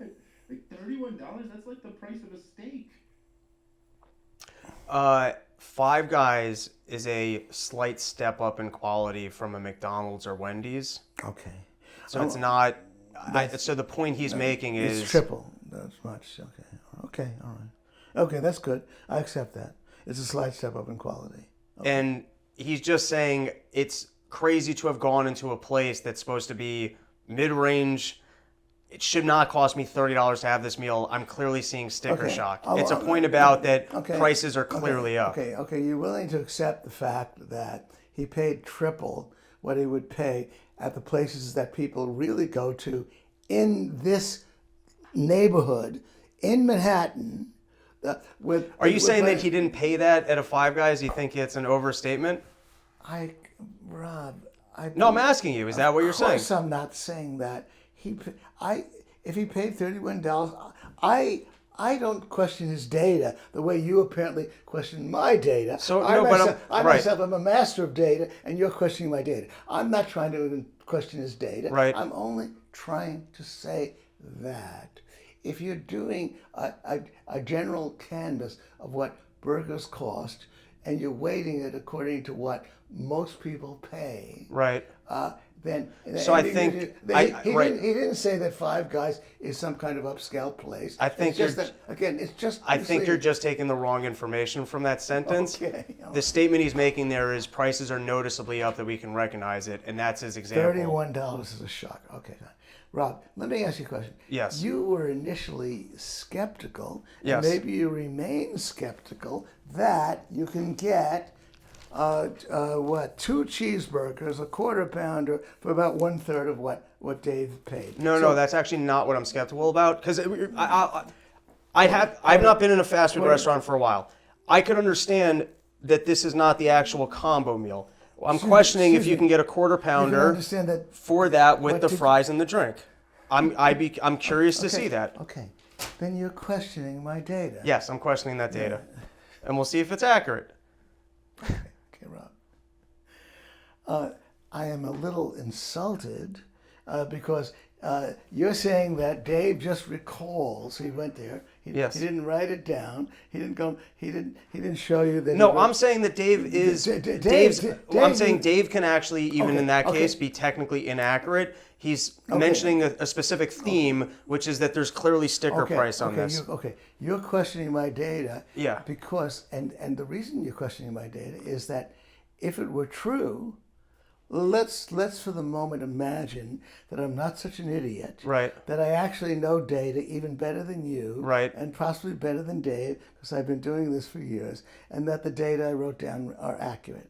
Just imagine that fantasy story. What would be your reaction if this data were valid? It would change nothing about the way I've explained Dave's position. And I still don't even really understand the perspective of the comparison to go with Dave's point, because you're taking it was upscale. You're taking Dave's statement of sticker shock as a general statement of what burger pricing is across the country. It's a statement about increasing in prices, so I don't really understand it. And to go further on this, I'm here because I think you're one of the smartest people I know, and that you have a grasp on data. Based on what I've just seen anecdotally from people talking about what they're eating at fast food restaurants. No, I think that there's a possibility that you're looking at just burger prices without the other items. So I'm curious. The idea that I can't go, I'd be curious to see the way the sign was read is an absolute. Rob, I still love you. I still admire you. When somebody says data, now we're going to get to another data issue in a moment. When somebody says data, I read it carefully. But you've agreed to walk me to that McDonald's. Yeah, I'm not saying you're definitely wrong. I'm questioning it. I'm curious to see it. That's not fair? It's not fair to say I'm curious to see it? Oh, that's slightly different from saying that you don't believe it. But okay, you're going to walk me over there afterwards, and then post-production you're going to say... Yeah, I'll say Gene was right, or I was right to question it. Here's wait, I've not, can I just be clear? I've not been inside a McDonald's in 2 years. Okay. I would not know. Based on what I've seen online for the current price of drinks, burgers, in my head it's more of a $15 item now. We can belabor that. I haven't been inside one, so you know. Okay, here's the other one. Here's the biggie. Okay, so here's the post from Robert F. Oh, you're recording this? New Social Security Administration data shows the average American worker made $3,400 a month in 2022. That's before taxes. The average American worker. Okay. I don't know what that means. You don't know what that means? No, you'd have to repeat. You gotta. Can we just play it again? Okay. Okay, so here's the post from Robert F. Kennedy Jr. New Social Security Administration data shows the average American worker made $3,400 a month in 2022. That's before taxes. The average worker made $3,200 more before taxes. That's the statement? $3,400 before taxes. Yeah. Okay. Average American worker. The post from Robert F. Kennedy Jr. New Social Security Administration data shows the average American worker made $3,400 a month in 2022. That's before taxes. Okay. Now, maybe you'll believe me that I know how to read data. Yeah. One of the things that I found is that people do not read data properly. They're not careful about it. Right. They don't check to see whether it's under the combo burger and fries. Right. I do that. Okay. Because I've been very careful about data. I wrote a book called Econospinning. Okay. Now, it says the average American worker, right? Okay. Yeah? I'm listening. That number is not referring to workers. Okay. That number, I don't know why, I know the source that RFK got it from. To this day, I don't know why it's quoted from Social Security. The number comes from the census. And that's minor. But it's actually everybody in the country, whether working or not, 15 years or older.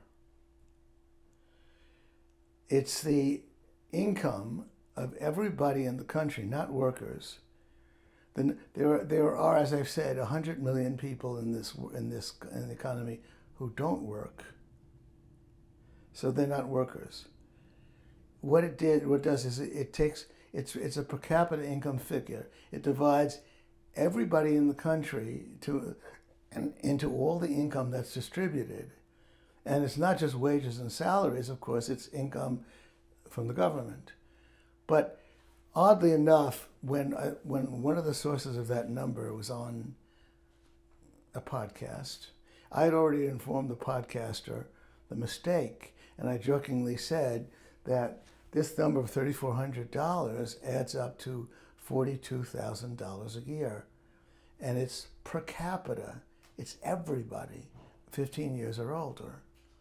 So I said, oh, the funny part of that is that I guess if two people 20 years old, they're each getting $42,000 a year, they got $84,000 between them, the two of them. Right. It's not so, it sounds like they can get by. Right. It's got nothing to do with workers. The average American worker makes a lot more than that if you have a job, a full-time job. Right. Now, the reason why I hesitate is I actually pulled up the census data, and I can show you what it says. It says per capita income. It literally says that we used to count people 14 years and over. Now it's 15 years and over. Per capita income, everybody. So that lowball figure has nothing to do with workers. You're going to use RFK Jr. as your source on data? I mean, okay, I guess you'd say he did write some admirable things about COVID. Right. But I know where he got it from. I've hesitated to get into a big argument with the guy because part of my dilemma is that the people who pull these numbers out of their ass and don't read carefully, Right. Are also my friends.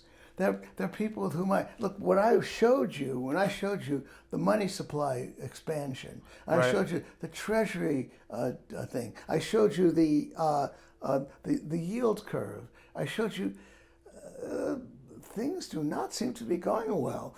I was wrong. I don't know why I was wrong about 2003. Timing is very difficult with respect to recessions. Right. One of the things I like to say is that even we Austrians who understand the dynamics of recession, even with the benefit of hindsight, we can look back on a mild recession in 1970, a very severe recession in 74, 75, a mild one in 80, a very severe one in 81, 82, a mild one in 90, 91, a mild one in 2001, and then the mother of all recessions in 08 and 09. And I can't get an explanation from any of my Austrian friends, nor give one myself, as to why we had two very mild recessions, based upon any of the metrics in terms of unemployment. And then we had the mother of all. The mother of all recessions was almost hidden in plain sight, so to speak. It was so obvious that there was a housing bubble, that was obvious that it was an Austrian situation. Right. Other Austrian situations are more subtle. So I'm just saying, there's so much that we don't understand, but we all hopefully do appreciate the fact that if you think about what could cause a recession, let me tell you the most interesting fact, maybe of the evening. Just use conventional numbers and line up all the recessions in history on gray lines, and then look at consumer spending. Do you know that consumer spending was increasing through most of those recessions? Increasing, real consumer spending, and then look at the investment portion of GDP. The investment portion of GDP was not only collapsing during all those recessions, most of the time it started to collapse before the recession started. Now, why do I make that point? Because you're constantly inundated with the media reports about how consumer spending is doing, and I keep trying to write, guys, look at this chart. Consumer spending is this Keynesian myth that a decline in consumer spending is what causes recessions. It's not even validated by the most conventional GDP numbers you can look at. It's what's validated is the question the Austrian asked. The recession is always accompanied by a collapse in the investment portion of GDP, and so that stares you in the face. I'm only trying to talk about how you and I agree on so much. Right. It breaks my heart to see Dave say a burger costs $31. I think But- if I can frame, Yeah.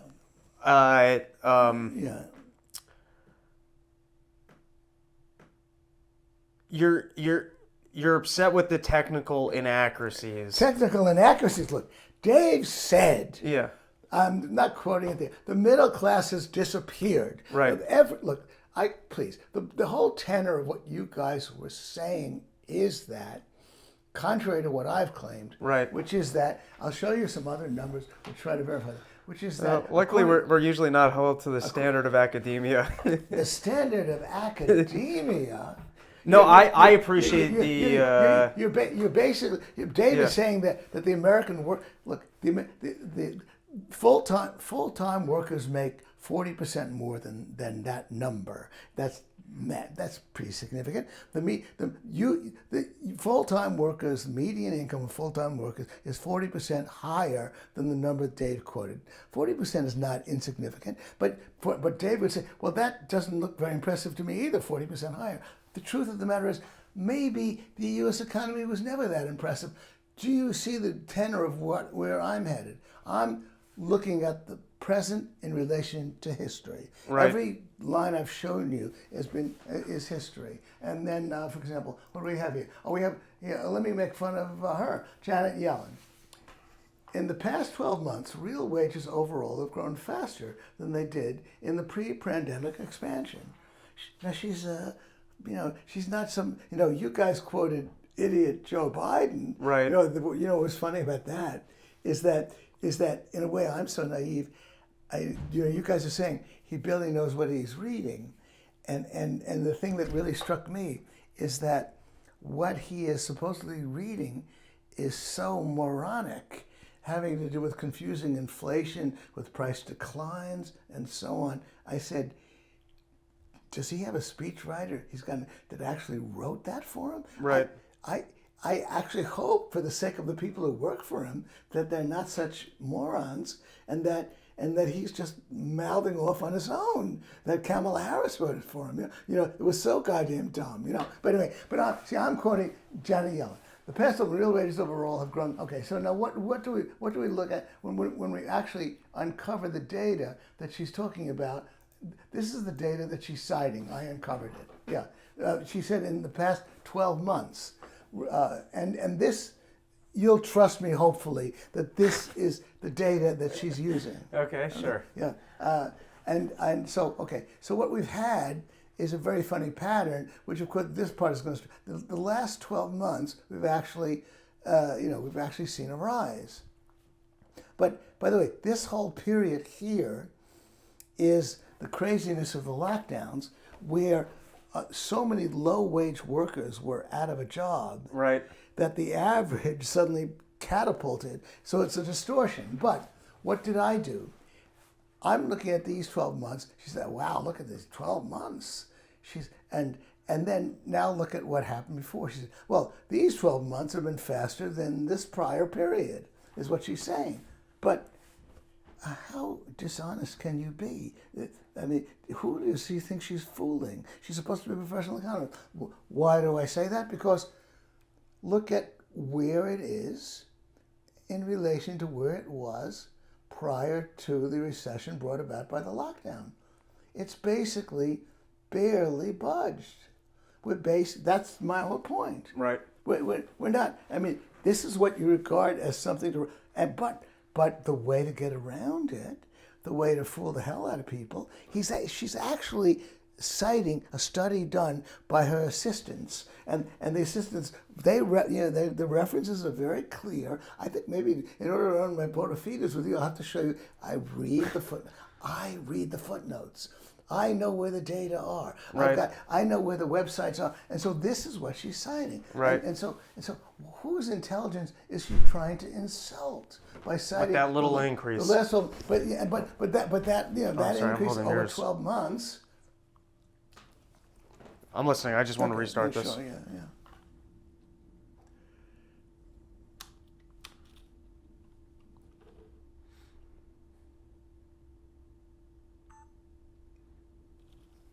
So that increase over 12 months, she shows, has beaten her measure of this prior period. But then actually, then what I did was, of course, I draw this red line and I show that basically what I've said before. Right. We're basically back where we were in 2019. I should have done this earlier. Yeah, But sure. I'm just gonna will you make the slides available so I can link them into the episode description so people Sure, can I'll see send it? them to you right now. Perfect. So for everyone listening, this is the real average hourly earnings of all employees, and it's slide 28.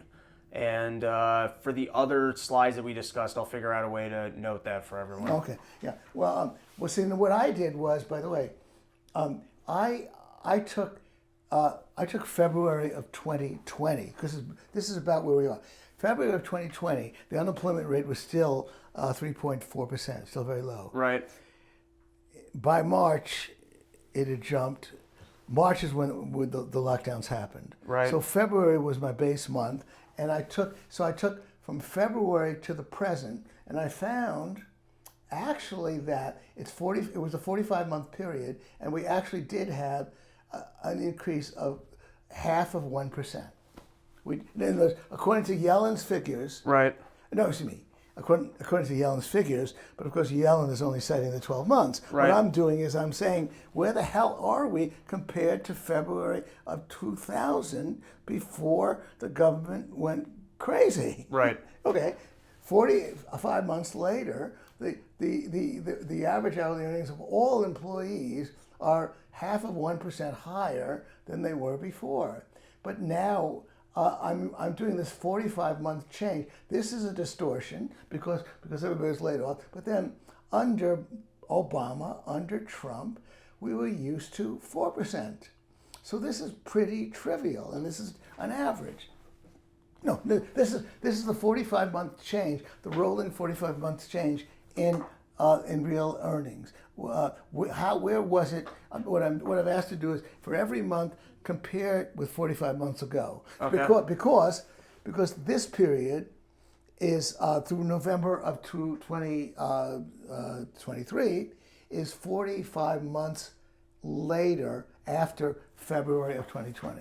So I'm saying to Janet Yellen, look, a fair basis of comparison, the pre-COVID period.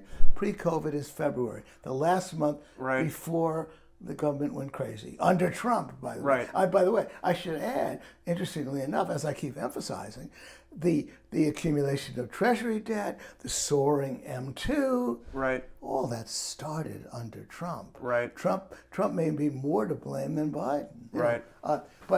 Anyway. So I'm curious to know, based off of most of the charts that we've looked at, Yeah, where yeah. there was spikes in, I guess, the M2. Yeah.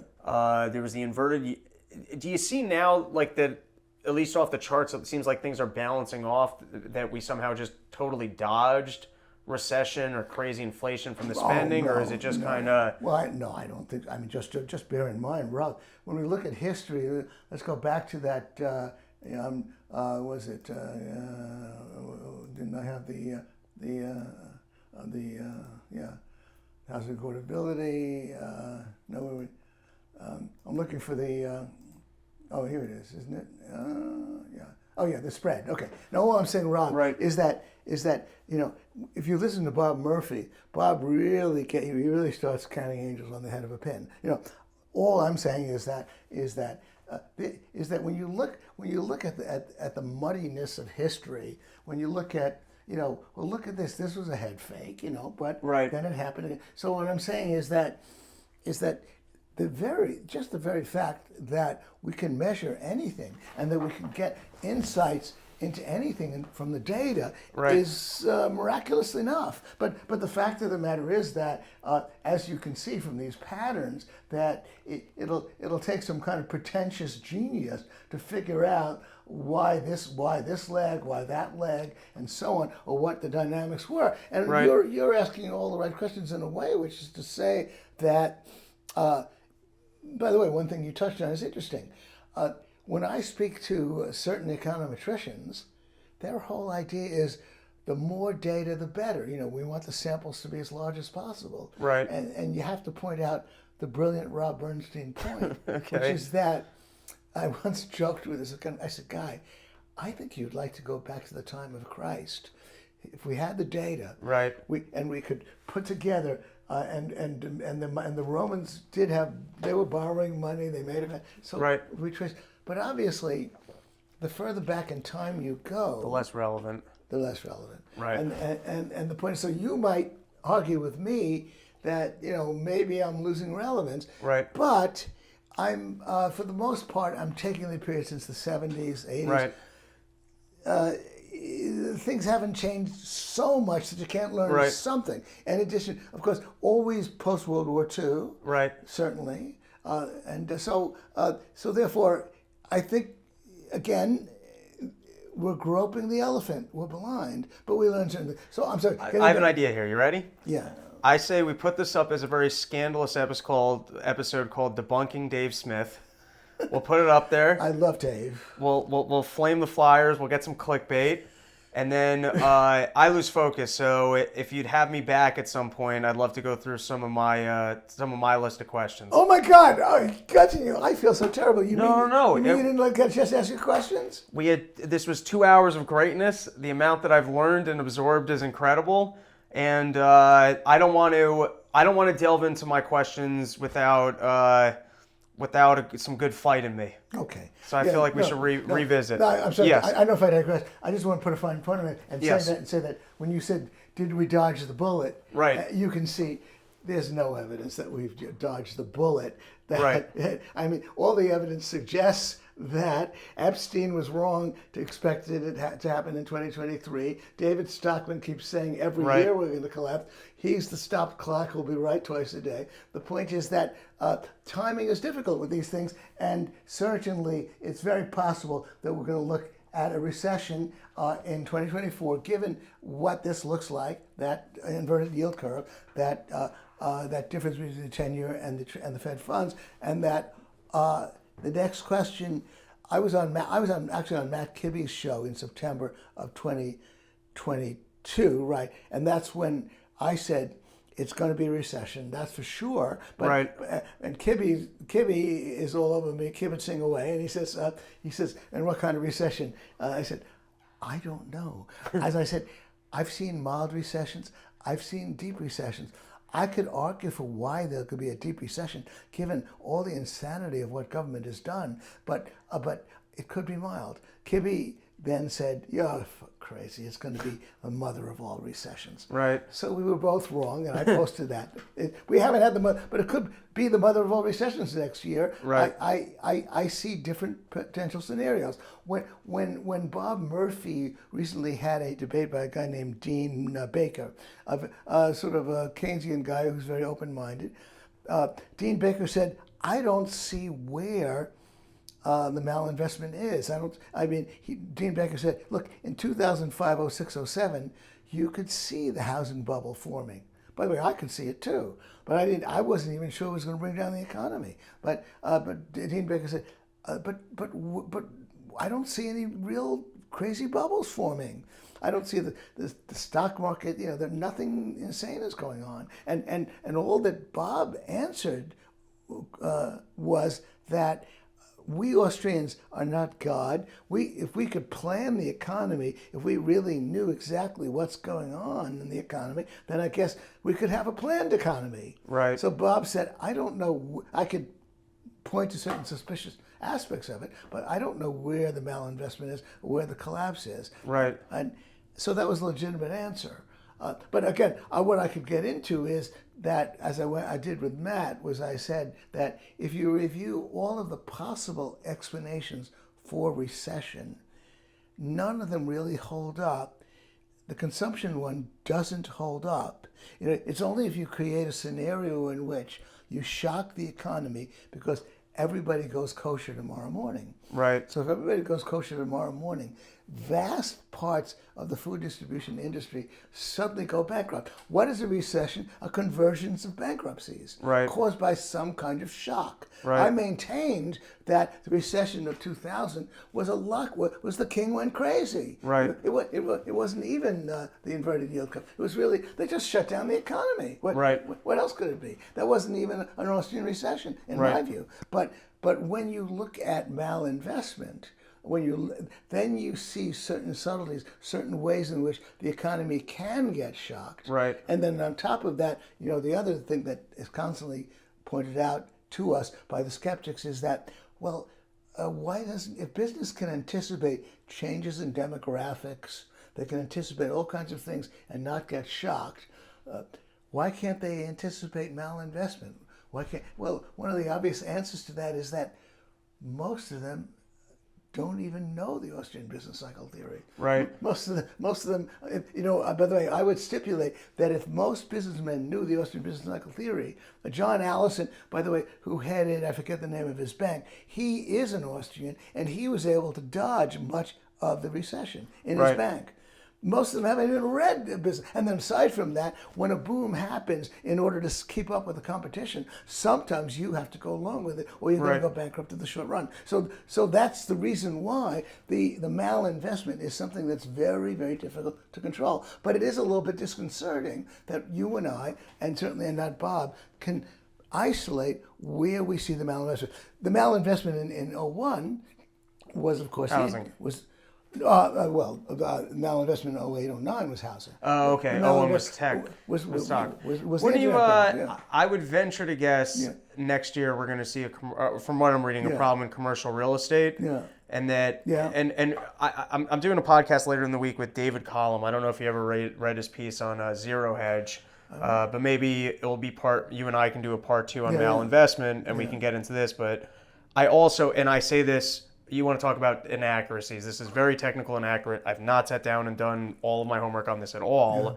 But I would, with you, like to kind of take a look at, generally speaking, quantitative easing and how much of that money ended up in stock buybacks or in the market. Oh, wow. And if the P ratios would suggest that that's the other area of malinvestment, is basically in stock prices. Yeah. I guess, again, sometimes the data aren't really there. Right. But I guess for the kind of question you were asking, it can be traced. It can be. But, you and I are it's almost inevitable that the future is filled with surprises, and exactly, we might guess wrong about malinvestment. I'm not going to be astonished even if the economy muddles through as it has been through the next 12 months. And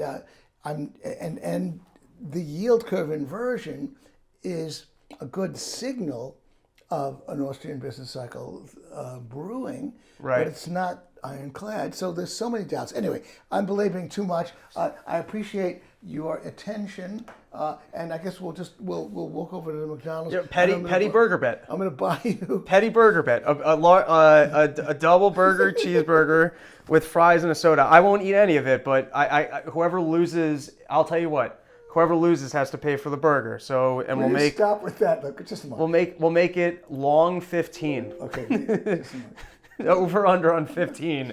14. We'll make it over under 14. I'm over, you're under. Rob, petty burger bet. Rob, please. I don't want to piss away $10. Rob, all I need you to do is walk in there and look at the menu, and I'll get it. It's right on the wall. Instantly. It might as well say Gene was right. We don't have